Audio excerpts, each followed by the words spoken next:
guys, welcome back to Andy's Dinosaur Reviews, and today we are checking out another of the Jurassic World Dominion Ferocious Pack figures, and this time we've got the brand new version of the Moros Intrepidus, and honestly, this version looks way better than the older one did.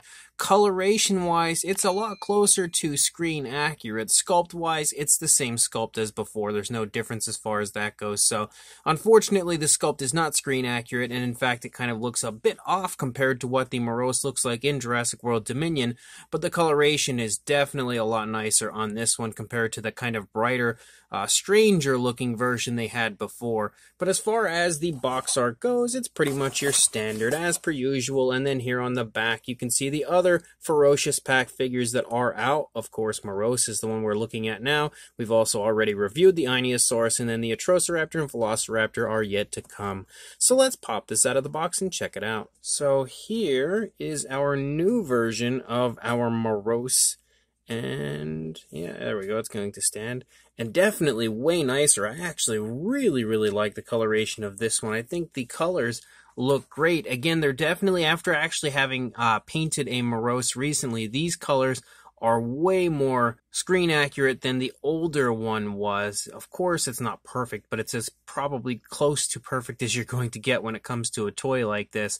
So Mattel definitely did a great job of kind of replicating the coloration of the Moros from Dominion here. It would have been cool to see an updated sculpt with a more screen accurate look, but I do still like the sculpt of this one. I think it looks really cool and very unique, so it's nice to have such a cool looking sculpt, but now again with the nice, more accurate looking paint application. So let's jump straight to a closer look at it right now. Now we have, of course, gone over the sculpt of this one in the past, so there's no need to go over the sculpt again. We basically need to take a look at whatever is different on this one compared to the older release, and that, of course, is the paint application. So straight away you can see that the majority of the figure has a very dark tone of color for the primary body. One thing, though, that's kind of interesting is that we have a really strong glossy look to the face, and I know Mattel does tend to do that at times, where they give us like some random glossy coloration in the face.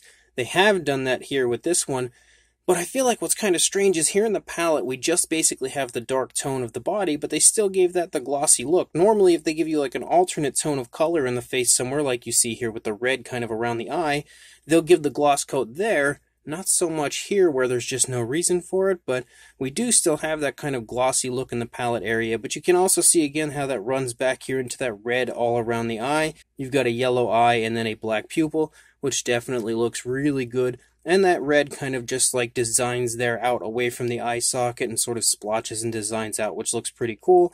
Of course, we have an articulated jaw, and speaking of the jaw, you can also see the lower jaw is a light gray, but the inside of the mouth has a very nice realistic tone of color as well as a beautiful gloss coat. No coloration there on the inside of the mouth on the upper jaw, but the tongue and then the kind of skin flaps as well as the throat back there definitely has some nice color. And the teeth themselves are painted with kind of like a light yellowish tone.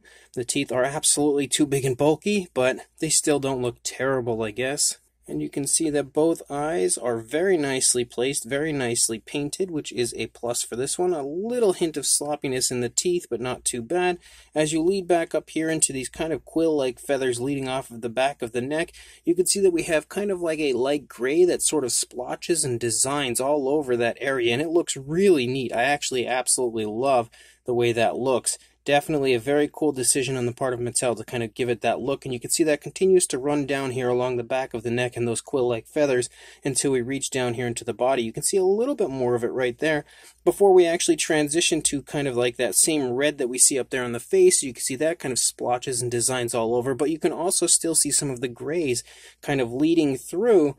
And then, of course, that dark coloration, which almost appears to be like a very dark brown, which looks pretty nice. We do have that light gray that runs down here into the throat, but very quickly disappears before leading down into the body. We don't have any more of that light gray on the underside. However, that light gray does pick back up here in the thigh, running along the front of the thigh, and it has that same similar type of a design as what we see up here, running along the front of the thigh, which definitely, again, looks awesome to have just that little bit of extra color leading down the thigh. And then you don't have, unfortunately, painted nails for either the hands or the feet, which would have been nice, but at the same time, the figure is such a dark tone, it's not like it's a big deal because it kind of blends in quite nicely. And then as you lead out into the tail, yes, shocker, we actually have paint out onto the tail, which is just crazy to me.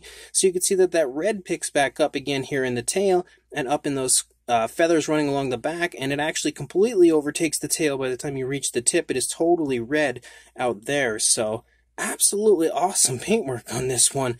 This is probably one of the nicest painted Mattel figures I have seen in a very long time. A way better version of the Moros compared to the initial version, which the initial version was fun, but this one looks miles better, if you ask me, compared to the original one. Definitely a huge upgrade, and having coloration from the head all the way out onto the tail just makes the figure look so beautiful. So definitely an awesome job done by Mattel this time around. So articulation-wise, of course, we have the articulated jaw, which works very nicely. You also have articulation down here in the lower part of the neck, which can completely swivel if you choose to, but it can also go up and go down. Really nice looking articulation, actually. You also have articulation here in the arms. They don't come out away from the body, especially with like a Ferocious Pack or Attack Pack type figure. They usually don't. The legs can go forward and back as well, which works pretty nicely, a little jerky. And then you also have a swivel tail, but that really isn't much of a exciting part of the articulation. As far as a size goes, for a length, you're looking at about 7¼ inches or around 18½ centimeters. And then for a height in the positioning that it's in, of course, you could prop it up a little higher. You were looking at about 3¼ inches or a little under 8½ centimeters. For a size comparison, there is Mr. Papo T-Rex, the Attack Pack Colovosaurus, and Robert Muldoon from the Mattel Jurassic World toy line next to our Moros, and you can definitely see that it falls right in the same size range of your standard Attack Pack, Wild Pack, or now Ferocious Pack figure. Of course, the Moros has been out for a little while, and it's also been kind of flooding Walmart for quite a little while as far as the original version goes, so I feel like you probably already have a good idea as far as the size, and I don't think we really need to do many size comparisons or anything like that this time around, because we've reviewed the figure in the past, so if you want to see more comparisons and stuff, you can always check out the original review, but this figure, sculpt-wise, is exactly the same as the previous release, just a brand new paint application. So this brand new Moros Intrepidus from Mattel for the Jurassic World Dominion line, as far as the Ferocious Pack version that we have here goes, it's absolutely awesome. Way better than the first version, if you ask me, and I like the first version, I really did, but the coloration on this is just so much more natural, and not only is it more natural, but it's also a lot closer to screen accurate. The sculpt, of course, is really nice. It doesn't look exactly like the Moros looks in Dominion, actually looks a little bit far off, with having some sort of elements of the screen version, but it still looks a bit off since the version from the film was fully feathered, whereas this time we have mostly a scaly look for this one with just kind of like quill-like feathers running down along the back and everything, which it does look really neat, definitely a very cool looking sculpt, but just doesn't really look like it looks in Dominion. However, the paint application on this one definitely looks like the color scheme from the Dominion version. Way nicer as far as what they've done with this one, and again, the tones of color used look really nice and natural. They all play off of each other beautifully, and we have coloration from the head all the way out onto the tail, which is stellar paintwork if you ask me. Honestly, there's very little I can complain about when it comes to the coloration of this one. I normally have a good bit of complaints, like more color out past the hip and stuff, but I don't really have that on this one, and we actually have quite a few different tones that run pretty much through the entire body.